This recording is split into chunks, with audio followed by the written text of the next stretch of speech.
Morning, everybody. I am so excited to be here. I know it's March. I can read the calendar. However, we did have a guest speaker, so it pushed us back into for my monthly theme that was February. And Plus, there was only 4 weeks in February.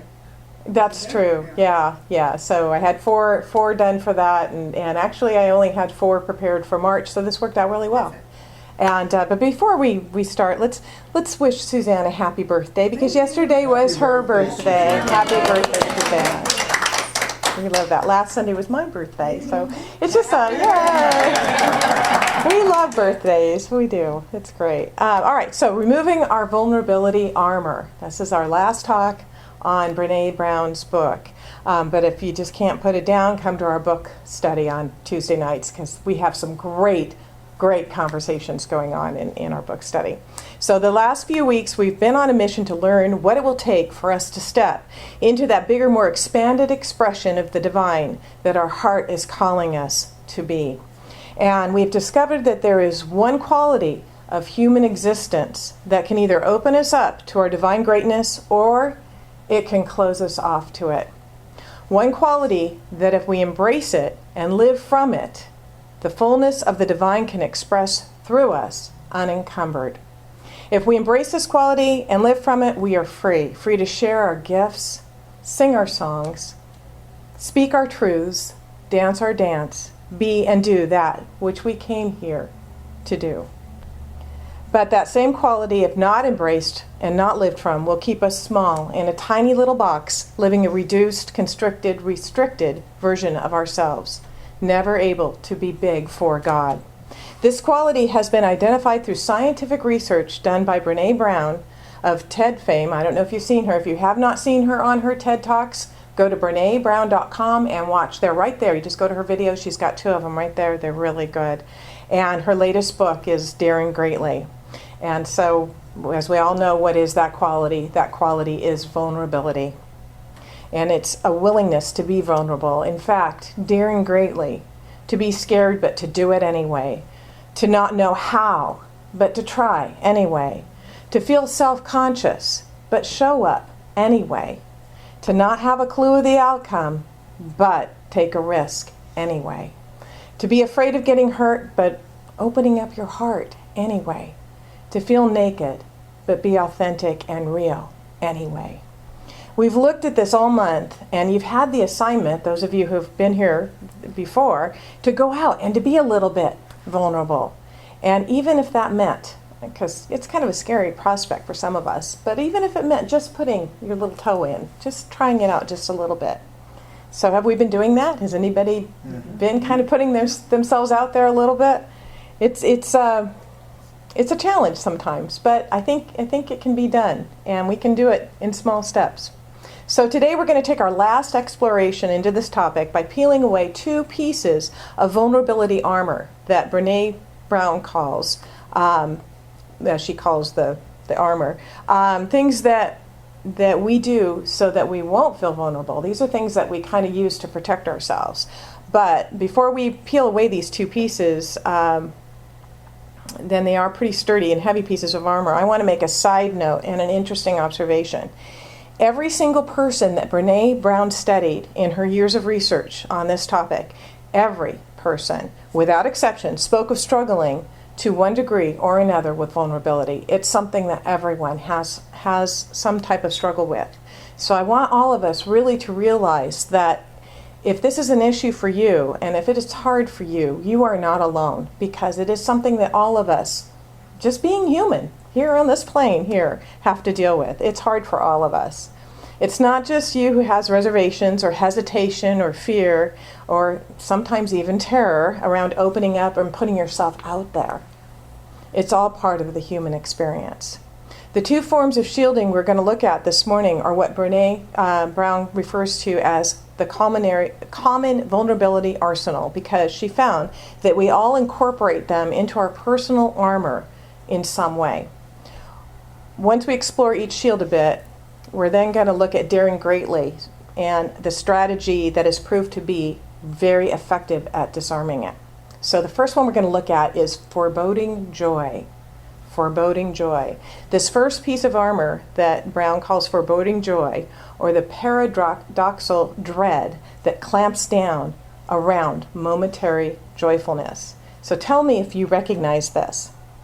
You are realizing how much you love your partner, or you're feeling good about how good life is right now, or you're really loving your job, or you're so excited because you just got engaged, or the doctor tells you that, your cancer is in remission, and you're standing over your baby's crib. This is maybe another incident. You're standing over your baby's crib and you're feeling overwhelmed with the love looking at this little life here that you've created.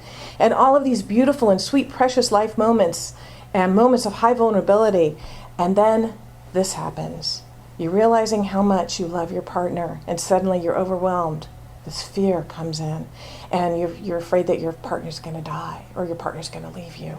Or you're feeling how good life is right now, and you see something going wrong and it taking a wrong turn down a dark alley. Or you love your job, and then suddenly you get this realization that the economy is, going down the tubes, and you might be downsized at any moment. So you're waiting for that other shoe to drop, right? You're so excited because you just got engaged, and on the heels of that excitement, you're dreading the feeling that your fiance is sure to find out who you really are. Oh no. And then dump you like a hot potato. And the doctor tells you that, wow, your cancer's in remission. And after that moment of relief, you're sure that he's made a mistake and that it's still there. What if he's wrong? Or you're standing over that crib looking at that precious baby, and visions of something horrible happening, come upon you, and they fill your mind. And I know that we're in a church like this that is based on the idea that since we're expressions of the infinite creator and we are creative beings, that what we think and feel is what we create in our lives, and we don't want to be thinking those things, do we? And we might not want to admit that we do have those moments of thought. In fact, it's a vulnerable moment to admit that, but a lot of us really do have those flashes that come into our minds. And I know I have done that, definitely. It used to be that every time we got some unexpected income, I'd feel this like, wow, unexpected income, this is great. And I'd start thinking about all the things that I could do with, a refund check of $200 or something that came in the mail from insurance or something. And the immediate thought that would hit was, what's going to break? What thing is going to break in my car that I'm going to have to fix? What pipe is going to burst? What's going to eat this up? Because I know that it comes and then it goes. That was what was running through my mind, and I had to really get around that and say, okay, no, I'm not going to do that anymore, because that just shut down that feeling of abundance, and it just blocked it, and that wasn't good. So this phenomenon is that the instant deep sweet joy starts to bubble up in us, which makes us very vulnerable, because joy does create a vulnerability in us to being hurt. We slap that armor on of foreboding because we think if we worry about it and we think about every possibility, then it won't be such a surprise. We won't worry about it. It won't hurt us so much. And we close it down. We close down that joy. At least that's what the research shows that a lot of us are doing. And so does this ring true for anybody? Does anybody have this happen in their lives? Okay. So why on earth are we doing this? Why are we doing this? And the answer is pretty straightforward. As I said, we're trying to beat vulnerability to the punch. We want it. It's like, I know this is going to happen, so I'm going to be ready. I'm going to be in front of it. We just don't want to be blindsided by hurt. We don't want to be caught off guard, so we literally practice being devastated or disappointed so that when the real thing happens, it just isn't going to hurt so much. Isn't that silly? I mean, I look at this and I go, I can't believe that I do this, So there was a man in his 60s in Brown's study, and if you're in our book study and have been reading the book, you're going to remember this. And he told this story. He said, I used to think that the best way to go through life was to expect the worst. That way, if it happened, you were prepared. Then I was in a car accident, and my wife was killed. Needless to say, expecting the worst didn't prepare me at all. And worse, I still grieve for all of those wonderful moments my wife and I shared that I didn't fully enjoy. My commitment to her memory is to fully enjoy every moment now. I just wish she was here now that I know how to do that. And on a personal note, I'm dealing with my father, who is 88, and he is so worried about being debilitated and needing long-term care and providing for that, he's forgetting to enjoy living right now. and enjoying what he can do. He's focused on what he's not going to be able to do sometime in the future, and worried about how he's going to prepare for that and how that's going to be and what it's going to look like. And, he still has his Masonic order that he goes to. He still has square dancing. He still has exercise class. And he belongs to a shooting club where they like to go shoot at targets and things. He still has a lot of things to do. He likes to chop wood and garden and all of these things. But he's spending a lot of his time in his mind not enjoying the present moment.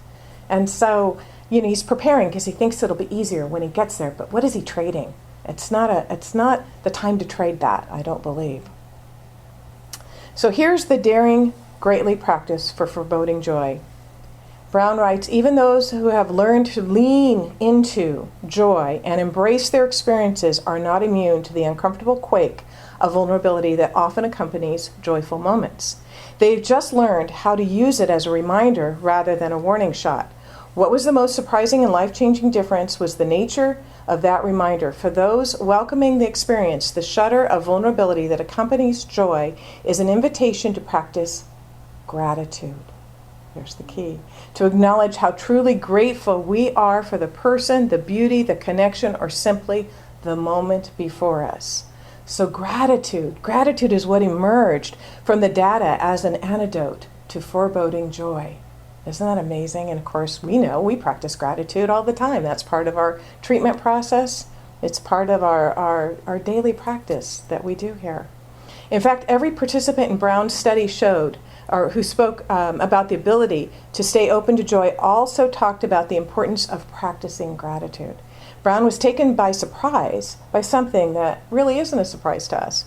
Research participants consistently described both joyfulness and gratitude as spiritual practices that were tied to a belief in our connectedness to a power greater than we are. That just sounds like right out of our textbook, doesn't it? It's amazing. There is a power for good greater than we are, and we can use it.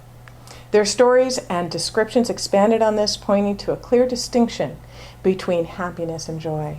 Participants described happiness as an emotion that's connected to circumstances, and they described joy as a spiritual way of engaging with the world that's connected to practicing gratitude. So again, the words of our Science of Mind founder, Ernest Holmes, ring in my ear when he says at the very front of our textbook, we all look forward to the day when science and religion walk hand in hand through the visible into the invisible, from the visible into the invisible. Brown learned most about gratitude practices and the relationship they have to passing through vulnerability to joy from the men and women who had experienced some of the most profound losses or survived the greatest traumas. These included parents who had lost children, family members with terminally ill loved ones, and genocide and trauma survivors. Their unified wisdom was this: be grateful for what you have. Don't take what you have for granted. Celebrate it. Don't apologize for what you have. Be grateful for it and share your gratitude with others. When you honor what you have, you're honoring what I've lost. Isn't that huge? Isn't that huge? How many of us have felt, when someone has lost something and we just almost feel bad for having that and they've lost it. But no, have gratitude and celebrate that because it honors what they have lost. I never thought of it that way. That was huge for me. Esther Hicks said that it's like you thinking that if you were sick, somebody else would be less sick. Right. Which doesn't make sense. So, Right. Yeah, so it's kind of like that. So if you have something, doesn't mean that you're taking it from somebody or they because have we less. live in a universe of infinite abundance. So we can't take anything from anyone else. Someone else's loss is not something that we have created. So the second thing we're going to look at is perfectionism. How many of us are perfectionists or like to think that we like to do everything just so? Our second piece of armor, heavy armor, to peel away today is the armor of perfectionism, or believing that doing everything perfectly means you'll never feel shame. But here's the truth. Perfectionism is not the path that leads us to our gifts and to our sense of purpose. Rather, it's a hazardous detour, because we can sometimes get confused between our spiritual idea that we're perfect, because we do have the mantra of perfect God, perfect man, perfect being, And that's to center ourselves in recognizing that we are divine expressions of the ones. Those are Holmes's words. And we get confused with that and the concept of perfectionism. I really appreciate the descriptions of what perfectionism is and is not that Brown's research brought forth. Here's the definition of perfectionism that bubbled up as a result of the research. Actually, here's what it is not. It is not the same thing as striving for excellence. I think I said that 3 weeks ago before we got into this chapter. It's not about healthy achievement and growth. Rather, perfectionism is a defense move. It's the belief that if we do things perfectly and look perfect, we can minimize or avoid the pain of blame, judgment, and shame. Brown says that perfectionism is a 20-ton shield that we lug around thinking it will protect us, when in fact, it is the thing that's really preventing us from being seen. Perfectionism is not self-improvement.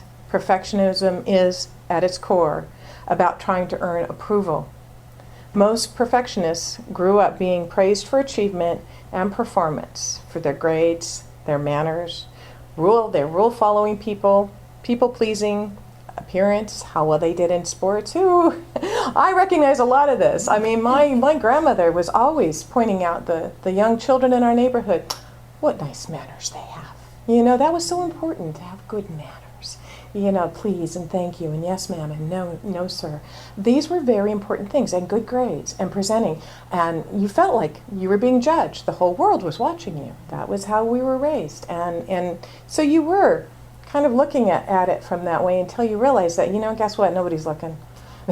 Nobody even knows what you know you wore to school the day before. It's just kind of an interesting thing. Somewhere along the line, we adopted this dangerous and debilitating belief system. I am what I accomplish and how well I accomplish it. Therefore, I must perform perfectly. Healthy striving is self-focused. How can I improve? Perfectionism is other-focused. What will they think? So we want to stay with the healthy striving, the more self-focused. What can I do to improve? Make the competition with ourselves, not with anyone else. Perfectionism is not the key to success. In fact, research shows that perfectionism hampers achievement. Perfectionism is correlated with depression, anxiety, addiction, and life paralysis or missed opportunities. The fear of failing, making mistakes, not meeting other people's expectations, and being criticized keeps us in a small, tiny little box, living a reduced, constricted, restricted version of ourselves, never able to be big for God. Lastly, perfectionism is not a way to avoid shame. When we start, perfection is actually a form of shame. Where we struggle for perfectionism, we struggle with shame. Daring greatly means appreciating the beauty of the cracks. To gain freedom from perfectionism, we have to make the long journey from what will people think to I am enough. I am enough. And appreciate the beauty of the cracks. Ernest Holmes writes, so we must try and see and sense that always back of the appearance, perfection is. Perfection is. So this reminds me of one of my favorite stories, and you may have heard it before, but this is just such a perfect story for this. A water bearer in India had 2 large pots, each hung on the end of a pole, which he carried across his neck. One of the pots had a crack in it, and the other pot was perfect and always delivered a full portion of water at the end of the long walk from the stream to the master's house. But the cracked pot always arrived only half full. For 2 years, this went on daily, with the bearer delivering only 1.5 pots of water to his master's house. Of course, the perfect pot was proud of his accomplishments, perfect to the end for which it was made. But the poor cracked pot was ashamed of its own imperfection and miserable that it was only able to accomplish half of what it had been made to do. After 2 years of what it perceived to be bitter failure, it spoke to the water bearer one day by the stream. I am ashamed of myself and not worthy to be carried on your shoulders. I want to apologize to you for that. What are you ashamed of? Asked the bearer. I've been able for these past 2 years to deliver only half my load because of this crack in my side. It causes the water to leak out all the way back to your master's house. Because of my flaws, you have to do all this work and you don't get full value for your efforts, the pot said. The water bearer had compassion for the old cracked pot and said, as we return to the master's house, I want you to notice the beautiful flowers along the path. Indeed, as they went up the hill toward the house, the old cracked pot took notice of the sun warming the beautiful wildflowers on the side of the path, and this cheered it some. But at the end of the trail, it still felt bad because it had leaked out half of its load. And so again the pot apologized to the bearer for its failure. The bearer said to the pot, did you notice that there were only flowers only on your side of the path, not on the other pot's side? That's because I've always known about your crack, and I took advantage of it. I planted flower seeds on your side of the path, and every day, while we walked back from the stream, you have watered them. For 2 years, I've been able to pick these beautiful flowers to decorate my master's table. Without your being just the way you are, he would not have had this beauty to grace his house. I thank you for who you are. In the words of Leonard Cohen's song anthem, there's a crack in everything, and that is how the light gets in. And I would add, that's how the light gets out, too. As we bring our exploration of daring greatly to be vulnerable to a close this morning, by peeling off the armor of foreboding joy and perfectionism so that we can be crazy, knock your socks off, out of this world, big for God, I have this desire that you know that what God has not just planted in our individual hearts, this knowing that we are truly perfect in all ways, and that perfection backs all of us. And I want you to know that in the collective heart of our center here, that we are truly gifts from the One. And so what I want you to do at this time is I want to invite you to be vulnerable. And some of you have already done this, but I want you to be vulnerable for our church over the next several weeks. I want you to go out there and I want you to go out on a limb and invite coworkers. How about your coffee barista? You know, hey, I've got this great place, this great center to come. Suzanne does it all the time. She goes to places and says, come to the center. This is where I'd love grocery clerks. This is great. Family members, waitresses. Bring them. Have them come hear our story and meet people just like you so that they know that they too are true gifts from Spirit. It's time that we are brave enough to be big for God, to be vulnerable, and to let our light out. Let that light out. And so it is.